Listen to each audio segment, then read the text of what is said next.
Hello everyone, एक बार आपका फिर से स्वागत है हमारे यूट्यूब चैनल पर। आज हम जिस विषय पर बात करेंगे वो है रूपक के भेद। चलिए शुरू करते हैं। जो हमारा रूपक है, सबसे पहले हम देखते हैं काव्य। काव्य को संस्कृत काव्य शास्त्रियों ने कितने भागों में बांटा है?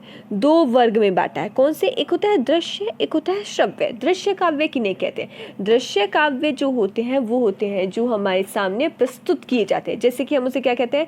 आज के समय में देखें तो हम कहते हैं ड्रामा। जो हम सीरियल देख रहे हैं ये सब क्या है? दृश्य काव्य है। दृश्य काव्य।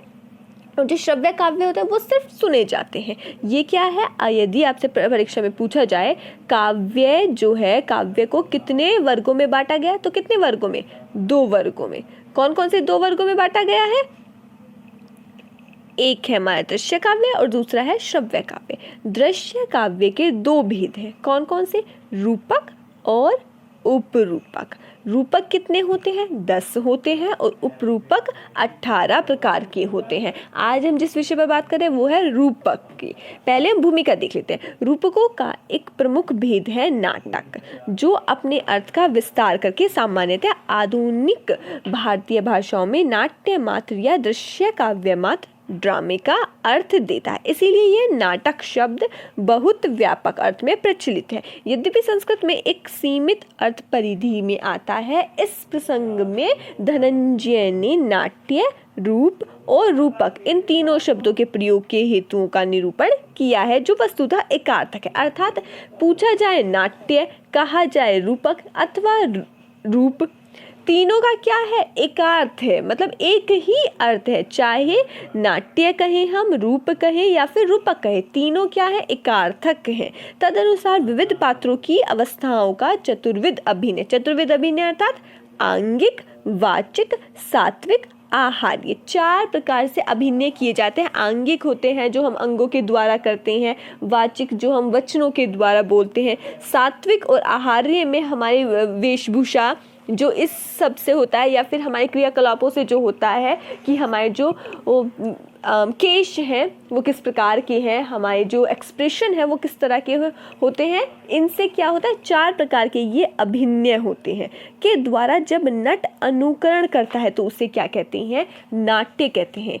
क्या कहते हैं हम? यदि आपसे पूछा जाए नाट्य किसे कहते हैं तो कहते हैं अवस्था अनुकीर्ति नाट्यम। अर्थात अवस्थाओं का जब हम अनुकरण करते हैं, कौन? हम नहीं, नट जब करता है तो उसे क्या कहते हैं? हम नाट्य कहते हैं। यही कह रहे हैं कि यहाँ पे भी वही कहा गया है कि जब एक नट क्या करता है? चतुर्विध अभिनय, चतुर्विध अभिनय के द्वारा अनुकरण करता है तो उसे नाट्य कहते हैं। नाट्य को देखा जाता है, अर्थात रूप के समान यह चक्षुर इंद्रिय का विषय है। चक्षुर इंद्रिय अर्थात इंद्रिय अर्थात हमारी इंद्री, और चक्षु अर्थात आंख, अर्थात आंखों के द्वारा देखे जाने वाला ये क्या है? विषय है। अतएव इसे रूप भी कहते हैं। अभिनेता पर रामादि पात्रों की अवस्थाओं का आरोप होने से उसे नाट्य या रूप को शास्त्रीय दृष्टि से रूपक कहते हैं। अब क्या है? हम यदि एक नट किसका रोल कर रहा है? भगवान श्री राम का रोल करेगा तो वो क्या है? उनकी अवस्थाओं का उन पर आरोप हो गया। किस पर? नट पर आरोप हो गया है, तो इसीलिए हम उसे क्या कह सकते हैं? शास्त्रीय दृष्टि से रूपक कहते हैं। आरोप ही रूपक है। जैसे मुख पर चंद्र का आरोप होने से मुखचंद्र में रूपक अलंकार है। ये रूपक रसाश्रय होते हैं, केवल भाव पर आश्रित नहीं रहते। इनके 10 भेद हैं। अब हम बात करते हैं वो 10 भेद कौन से हैं। देखिए, ये अधिकतर जो आपके सामने प्रस्तुत है, अधिकतर आपके पास आ जाता है कहाँ से लिया गया है। ये अवस्था अनुकीर्ति नाट्यम, सिर्फ इतना दे देंगे कहाँ से है तो दश रूपक से है। क्या कह रहे हैं? ये वही बात है जो अभी हमने कही थी। अवस्था अनुकीर्ति नाट्यम रूपम दृश्यत उच्यते, अर्थात अवस्था का अनुकरण करना, उसी अवस्था को क्या है? हम जब नट एक हमारे समक्ष प्रस्तुत करता है तो वो नाटक कहलाता है, रूप कहलाता है। और उस तत् रूपम, उस रूपक के कितने हैं? 10 क्या है? उस रूपक के भेद कहे गए हैं। और 3 क्या है? 3 उसके क्या है? उपादान है। कौन कौन से? कथानक, नायक और क्या? रस। रस कितने होते हैं? नायक किस प्रकार के होते हैं? और कथानक कैसा होता है? ठीक है। देखते हैं, नाटक, संप्रकरण, भाण, प्रहसन, डिम, व्यायोग, समवकार, विथि, अंक, इहामृग। ये क्या है? ये सब 10 के 10 क्या है? हमारे रूपक के नाम है। अब हम इनका विस्तार से वर्णन करते हैं।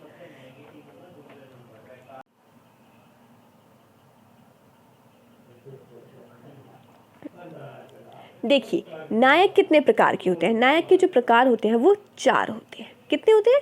नायक के 4 प्रकार के। सबसे पहले कौन होता है?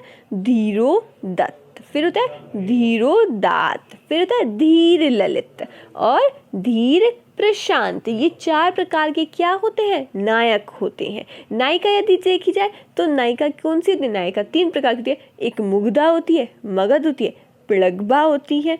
ये क्या है? नायिका के प्रकार है। चतुर्विध अभिनय, अभी हम बात कर चुके हैं। 4 प्रकार का अभिनय होता है, आंगिक, वाचिक, आहार्य और सात्विक। रूपक का लक्षण यदि हम देखें तो क्या है?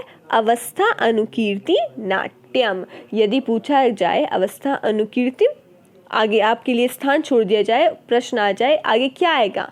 नाट्य, काव्य अथवा रस, कुछ भी दे सकते हैं। तो आपको क्या करना है? अवस्था, अनुकीर्ति, नाट्यम। ये क्या है? रूपक का लक्षण है। फिर हम बात करते हैं रूपक के भेद। अभी हमने बात की है, कौन कौन से नाम देख लेते हैं एक बार फिर से। नाटक, प्रकरण, भाण, व्यायोग, समवकार, डिम, इहामृग, अंक, विथि, प्रहसन। ये सब क्या है? रूपक के भेद है। रूपक के भेद कितने हैं? 10 हैं। और रूपक के उपभेद कितने बताए थे अभी हमने? रूपक के उपभेद 18 हैं।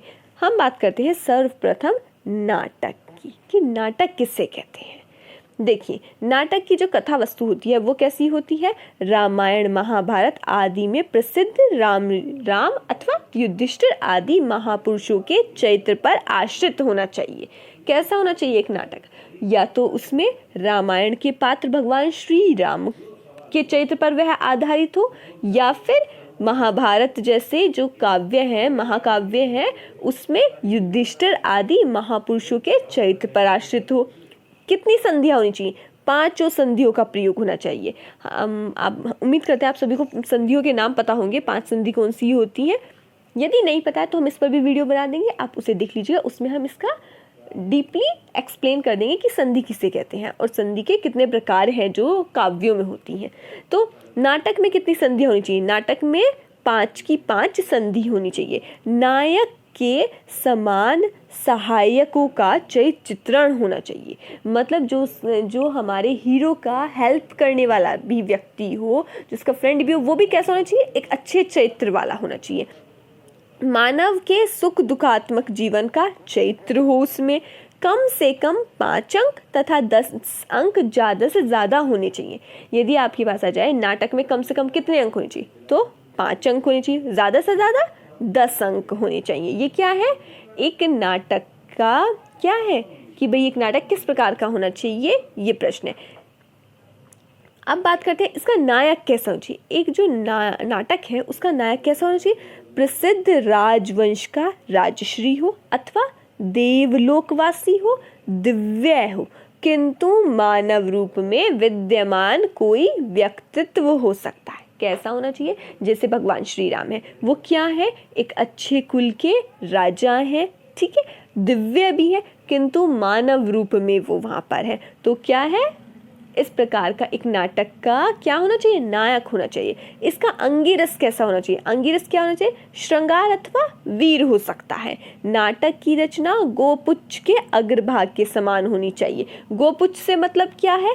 कहीं कहीं पर छोटे और कहीं कहीं पर जैसे बड़े बाल होते हैं, उसी प्रकार कुछ अंक छोटे होने चाहिए और कुछ अंक बड़े होने चाहिए। वह प्रशंसनीय होता है। गोपुच्छ के बाल जैसा कहीं कहीं छोटा और कहीं बड़ा होता है। जैसे कि कौन कौन से हैं?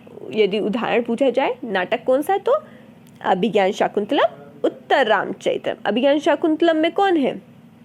अभिज्ञान शाकुंतलम किसका है? महाकवि कालिदास का है। ठीक है, अब चलते हैं हम आगे। प्रकरण। अब बात करते हैं प्रकरण में क्या चाहिए। जो प्रकरण है इसकी कथा वस्तु कैसी होनी चाहिए? लोक प्रचलित, कवि कल्पित भी हो सकती है, अंगीरस कैसा होना चाहिए? अंगीरस श्रृंगार, यहाँ पर श्रृंगार है, ये श्रृंगार रस होता है, इसमें क्या है? श्रृंगार रस होना चाहिए। नायक कैसा होना चाहिए? इसका नायक धीर प्रशांत कोटि का होना चाहिए। अभी हमने जो पहले बात कही थी उसका नायक कैसा होना चाहिए? एक उच्च कुल में उत्पन्न होना चाहिए, परंतु प्रकरण का जो नायक है वो धीर प्रशांत होना चाहिए। यह ब्राह्मण, अमात्य अथवा वर्णिक होता है। इसका नायक विपरीत परिस्थितियों में भी क्या नहीं छोड़ता है? धर्म, अर्थ, काम, पुरुषार्थों में संलग्न रहता है, उन्हें कभी नहीं छोड़ता है। नायिका कैसी होती है? कहीं कुलजा वेश्या और कहीं कुलजा और वेश्या दोनों होती है। अब देखिए प्रकरण जो है, कहीं कहीं पर किसी प्रकरण में केवल नायिका कैसी होगी? कुलजा होगी, कहीं कहीं पर केवल वेश्या होगी। परंतु कुछ प्रकरण ऐसे होते हैं जिसमें कुलजा और वेश्या दोनों ही क्या होती है? नायिका होती है। जैसे कि उदाहरण मृच्छकटिकम है। मृच्छकटिकम की नायिका कैसी है? कुलजा भी है और वेश्या भी है। इसमें भी क्या होनी चाहिए? पांचों संधियां होनी चाहिए, 4 या फिर 5 अंक होने चाहिए और गोपुच्छ के अग्रभाग के समान ही क्या होनी चाहिए? इसकी भी अंकों की रचना होनी चाहिए। नायक के समान चरित्र वाले सहायक पात्र होते हैं प्रकरण में। प्रकरण का उदाहरण क्या है? प्रकरण का उदाहरण है मृच्छकटिकम। अब हम बात करते हैं बाण की। तो जो बाण है वो कैसा होता है? बाण बण धातु से निंज प्रत्यय करने पर निष्पन्न होता है। द्रुत चरित्र का चित्रण इसमें किया जाता है। केवल एक अंक होता है इसमें, एक ही पात्र होने के कारण यह विषयों की जानकारी कराने में आकाश भाषित या फिर आकाशवाणी का आश्रय लेता है। शूरता, वीरता एवं सौभाग्य के वर्णन के द्वारा बाण में क्या होता है? श्रृंगार एवं वीर रस क्या होता है? प्रयोग होता है। इसकी कथा कैसी होती है? कथा इसकी काल्पनिक होती है। कोई भी कल्पना करके एक कवि अपनी कल्पना से किसी भी प्रकार का क्या बाण लिख सकता है। भारतीय वृत्ति का इसमें प्रयोग होता है और कहीं कहीं केशी की वृत्ति का प्रयोग होता है। और इसमें जो संधि होती है वो कौन सी होती है? मुख तथा उपसंहर्ति या फिर निर्वहन संधि का प्रयोग होता है। तथा जो है इसमें देखा जाए, यदि इसका उदाहरण देखा जाए तो कौन सा है? लीला मधुकर क्या है? एक बाण है, वो बाण में लिखा गया है और इसका यही उदाहरण सबसे उत्कृष्ट माना जाता है। हम आगे चलते हैं। आगे आता है हमारा व्यायोग। व्यायोग की बात करी जाए तो व्यायोग कैसा होता है? व्यायोग है जिसमें बहुत से पुरुष पात्र प्रयोग होते हैं, वह व्यायोग है। क्या होता है इसमें? महिला पात्र कम होते हैं, पुरुष पात्र ज्यादा होते हैं। मतलब स्त्री पात्र जो है उनकी संख्या कम होती है, पुरुष पात्रों की संख्या अधिक होती है और स्त्री पात्रों की संख्या कम होती है। कथा कैसी होती है? इसकी कथा जो है वो ऐतिहासिक होती है। यदि परीक्षा में पूछा जाए व्यायोग की कथा कैसी होती है तो आप क्या कहेंगे? व्यायोग की कथा कैसी है? कथा वस्तु कैसी होती है? ऐतिहासिक होती है। व्यायोग में पुरुष पात्र अधिक होते हैं अथवा स्त्री पात्र अधिक होते हैं अथवा दोनों पात्र अधिक होती हैं? बताइए तो क्या कहेंगे आप जवाब में? जवाब में आप कहेंगे कि व्यायोग में क्या? पुरुष पात्र अधिक होती हैं। ठीक है। इसमें गर्भ और विमर्श संधि को छोड़कर बाकी तीनों संधियों का क्या है? प्रयोग किया जाता है। युद्ध का वर्णन होता है, एकांकी होना है, एक ही अंक होता है। केशी की वृत्ति का निषेध है इसमें। नायक कैसा होता है इसका? व्यायोग का प्रसिद्ध राज ऋषि होता है, देवता भी हो सकता है, धीरोदात्त कोटि का होना चाहिए। हास्य, श्रृंगार और शांत रस को छोड़कर सभी रसों का प्रयोग होता है। ना ही तो हास्य रस होगा, ना ही श्रृंगार रस होगा और ना ही शांत रस। ये तीनों रस को छोड़ करके कोई भी रस का प्रयोग व्यायोग में किया जा सकता है। उदाहरण के लिए यदि हम देखें तो उदाहरण कौन सा है? सबसे अच्छा उदाहरण कौन सा है? सौगंधिका, हरण, रूपक। ठीक है। अब हम आगे चलते हैं। आगे क्या है? आगे आता है हमारा समवकार। अब देखिए समवकार क्या होता है? कहीं मिले हुए और कहीं बिखरे हुए त्रिवर्ग के प्रसिद्ध उपायों से जिसको किया जाता है वह क्या है? समवकार कहलाता है। कथा वस्तु कैसी होती है? देव विषयक होती है और असुर विषयक भी हो सकती है, लेकिन प्रख्यात होती है, पुराण आदि प्रसिद्ध होती है। अंक कितने होते हैं? 3 अंक होते हैं। विमर्श संधि इसमें नहीं होती हैं और चारों संधि होती हैं। नायक कैसा होता है? नायक 12 होते हैं। कितने होते हैं नायक? 12 होते हैं। कैसे कैसे होते हैं? देखिए, जो नायक है एक तो 12 होंगे और ऊपर से क्या है? प्रख्यात, धीरोदात्त, देव या फिर मानव हो सकते हैं। ठीक है, सभी नायकों को पृथक पृथक फल की प्राप्ति होती है। अब देखिए, समवकार एक ऐसा रूपक का प्रकार है जिसमें क्या होता है? 12 तो नायक होते हैं। किसी किसी नाटक में केवल एक नायक होता है, चलिए ज़्यादा से ज़्यादा 2, 3, 4, लेकिन समवकार कैसे हैं? इसमें कितने नायक होते हैं? 12 नायक होते हैं। और अंत में क्या है? सबको अलग अलग फल की प्राप्ति होती है। उदाहरण के लिए समुद्र मंथन एक क्या है? समवकार है। आगे चलते हैं, आगे हम बात करते हैं डिम की। अब डिम क्या होता है? डिम पर प्रकाश डाले तो डिम धातु से निष्पन्न होता है। साथ ही साथ क्या है? डिम और विद्रव पर्यायवाची है। चाहे तो आप डिम कह लीजिए या फिर आप क्या कह लीजिए इसे? विदर्भ, उत्पात, ये दोनों क्या है? एक दूसरे के पर्यायवाची है। जिसमें क्या है? उत्पात हो अथवा उद्धत नायकों की वृत्ति हो, उसे क्या कहते हैं हम? डिम कहते हैं। अर्थात इसमें क्या होगा? उत्पात होता है। इसमें माया, इंद्रजाल, युद्ध, क्रोध आदि से उद्भ्रांत व्यक्तियों की चेष्टाओं तथा क्या चीज? चेष्टाओं तथा उल्कापात, सूर्य चंद्रोपराग आदि का बाहुल्य होता है। कथा वस्तु प्रख्यात होती है। कहीं ना कहीं प्रख्यात से अर्थ क्या है? प्रख्यात मतलब प्रसिद्ध है। रौद्र रस का प्रयोग होता है। और अंक कितने होते हैं डिम में? 4 अंक होते हैं। देव, गांधर्व, यक्ष, राक्षस, सर्प, प्रेत, पिशाच आदि उद्धत प्रकृति के नायक होते हैं। अर्थात इसके नायक कोई क्या नहीं होंगे? कोई ईश्वर नहीं है। कैसे कैसे है? मतलब ईश्वर तो है, परंतु और क्या क्या? भूत प्रेत भी हो सकते हैं, राक्षस भी हो सकते हैं, यक्ष भी हो सकते हैं, साथ ही साथ क्या? सर्प आदि भी हो सकते हैं। इसमें क्या है? केश की वृत्ति जो होती है उसको छोड़कर, मतलब केश की वृत्ति नहीं होनी चाहिए, उसको छोड़ करके क्या सभी जो 3 वृत्तियां हैं वो रहती हैं। और क्या है इसमें? जो यदि आप सोचें इसमें संधि कितनी है ये तो बताया नहीं है। तो जो डिम होता है उसमें कितनी संधि होती है? डिम में सर्वदा 4 संधियों का प्रयोग किया जाता है। कौन सी संधि छोड़ दी? विमर्श संधि को छोड़ दिया जाता है। और इसमें क्या है?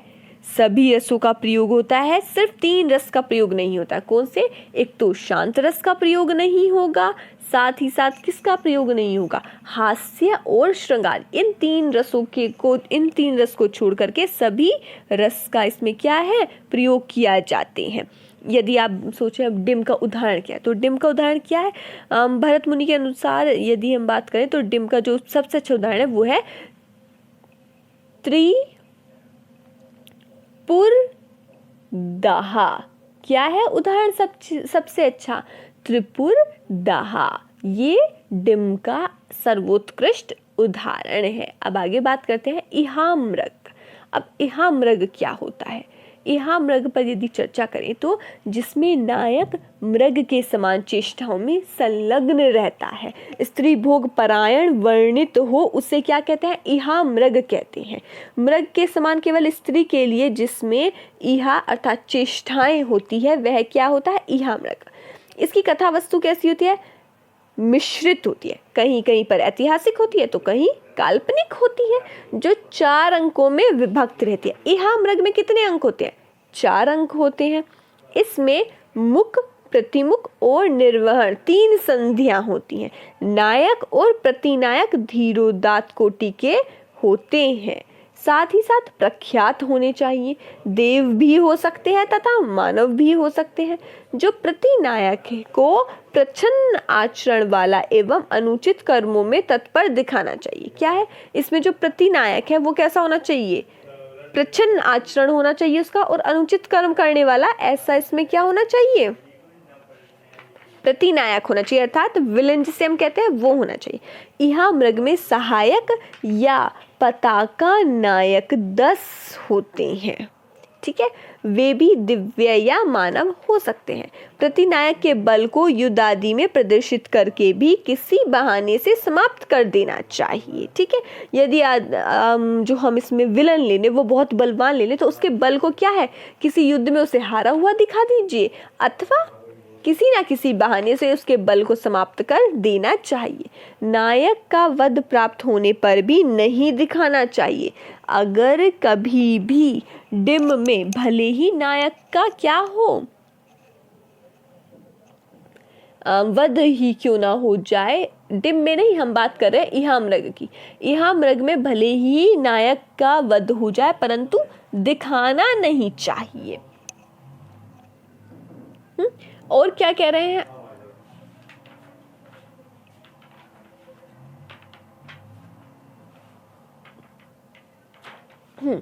आगे क्या कहते हैं, आगे कह रहे हैं कि इसके जो उदाहरण है वो क्या है, साहित्य दर्पण के अनुसार देखें यदि, तो वो है कुसुम शेखर विजय। क्या है, कुसुम शेखर विजय। कुछ नाट्य शास्त्रियों के अनुसार इहा मृग में एक ही अंक होना चाहिए, पर्याप्त है, बस इससे ज्यादा नहीं होने चाहिए। इसमें नायक देव को ही बनाना चाहिए।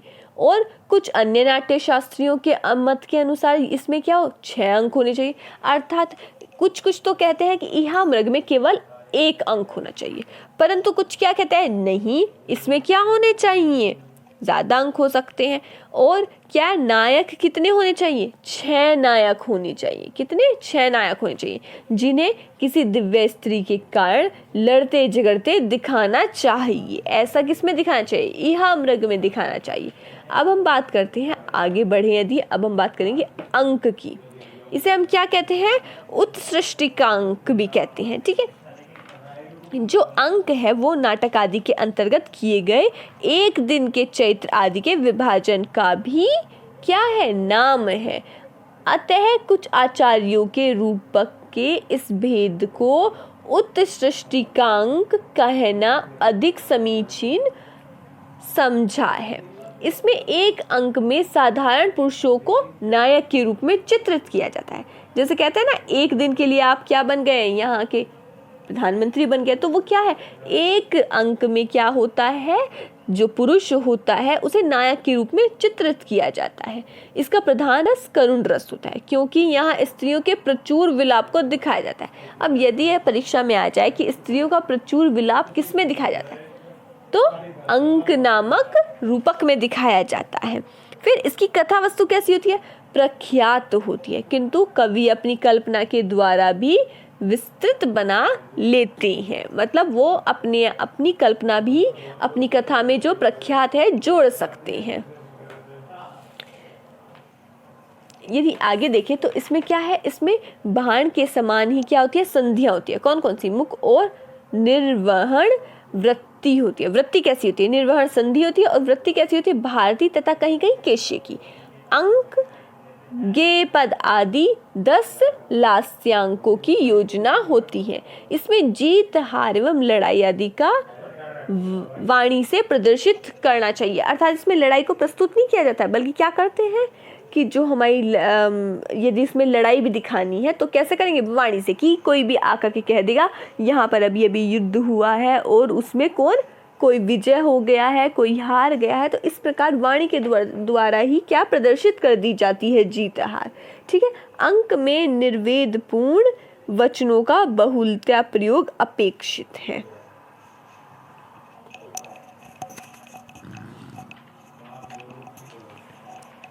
उदाहरण के लिए कौन सा है, विश्वनाथ जो है उनके अनुसार श्रमिष्ठा ययाति ही क्या है, एक अच्छा उदाहरण है किसका, अंक नामक रूपक का। अब हम बात करते हैं विधि।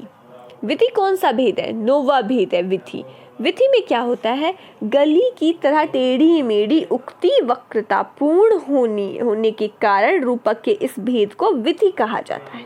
इसमें 1 अंक होता है, एक ही नायक आकाश भाषित के माध्यम से उक्ति प्रयुक्ति पूर्वक काल्पनिक अन्य पात्रों से वार्तालाप करता है। अर्थात एक ही नायक खड़ा हो गया है और वो इमेजिन कर रहा है कि यहाँ पे दूसरा पात्र खड़ा है, यहाँ पे तीसरा पात्र खड़ा है, और कैसे आकाशवाणी की ओर ऊपर की ओर करके मुख करके वो क्या है, की बातें करता रहता है, ठीक है। श्रृंगार की सूचना अधिक होती है और अन्य रसों की सूचना न्यून रहती है। विधि में मुख और निर्वहन नामक प्रथम और अंतिम संधि होती है, किंतु आरंभ, यत्न, प्रत्याशा, नियताप्ति और फलागम ये पांचों कार्यावस्थाएं रहती हैं। किसमें रहती हैं ये सभी? विधि में। और विधि का सबसे अच्छा उदाहरण कौन सा है? बकुल विधि या फिर इंदुलेखा क्या है? विधि का सर्वोत्कृष्ट उदाहरण है। अब हम अंतिम भेद की ओर चलते हैं। अंतिम भेद है प्रहसन। जो प्रहसन है वो प्रहसन श्रेणी के रूपक में दई पाखंडी नायक का चरित्र चित्रण होता है। दंभी होगा अथवा पाखंडी होगा, ऐसे नायक का चरित्र चित्रण होता है। इसमें सामाजिक दंभी पाखंडी लोगों के चक्कर से बचकर लाभान्वित होते हैं, ठीक है। फिर इसमें संधि कौन कौन सी होती है? मुख और निर्वहन नामक 2 संधियां होती। लास्यांक, गेपर आदि 10 जो लास्यांग है उनका प्रयोग होता है। अंक केवल 1 होता है, बाण के समान ही। बाण में भी तो एक ही अंक होता है ना। इसकी कथा वस्तु काल्पनिक होती है। इसमें अधम प्रकृति के नायक का चरित्र चित्रण होता है। प्रहसन के जो प्रहसन है उसमें क्या होता है? आर्भटी वृत्ति और विष्कंभक और प्रवेशक नामक अर्थोपेक्षकों का प्रयोग नहीं होता है। ना ही तो उसमें विष्कंभक होता है, ना ही प्रवेशक होता है। इनका प्रहसन में प्रयोग नहीं होता है। प्रहसन का जो हमारा अंगी रस है वो कौन सा है? हास्य रस होता है। इच्छा अनुसार इसमें विधि के अंकों का भी प्रयोग किया जा सकता है। विधि के अंकों का प्रयोग स्थिति प्रयोग करने की स्थिति क्या है? इच्छिक है। पक के कितने भेद होते हैं, साथ ही साथ आपको यह बताना है जो नाटक है उसमें कम से कम कितने अंक होने चाहिए और अधिक से अधिक कितने अंक होने चाहिए। यहाँ पर एक चार्ट बनाया गया है, आपको इसे याद करने में आसानी होगी। जैसे कि यहाँ पर क्या दिया गया है? नाटक। अब नाटक में अंक कितने हैं ये लिखा गया है, 5, 10। कथा वस्तु कैसी है? कथा वस्तु कैसी है? प्रख्यात है। नायक धीरोदात्त है। रस वीरस अथवा श्रृंगार। संधि कौन कौन सी है? मुख संधि है, प्रतिमुख संधि है, गर्भ संधि है, विमर्श संधि है और निर्वहन संधि। उदाहरण अभिज्ञान शाकुंतलम। इसी प्रकार यदि प्रकरण की बात की जाए तो प्रकरण में अंक 5 है। कथा वस्तु लोक प्रचलित अथवा कवि कल्पित। नायक धीर प्रशांत। रस श्रृंगार रस। और संधि कौन कौन सी है? सभी संधियां। जैसे कि भाण में देखें तो सिर्फ और सिर्फ मुख संधि है और निर्वहन संधि है। उसी प्रकार यदि हम व्यायोग में देखें तो व्यायोग में मुख संधि है, प्रतिमुख संधि है और कौन सी संधि है? और कोई सी संधि नहीं, सिर्फ 2 संधि है। ये आप चाहे तो इसका क्या ले सकते हैं? इसका स्क्रीनशॉट ले लीजिए। इससे क्या होगा, आप यदि इसका स्क्रीनशॉट ले लेंगे तो आपको बाद में इसे याद रखने में आसानी रहेगी। उम्मीद करते हैं आपको ये चार्ट आराम से समझ में आएगा। आपका दिन शुभ हो। धन्यवाद।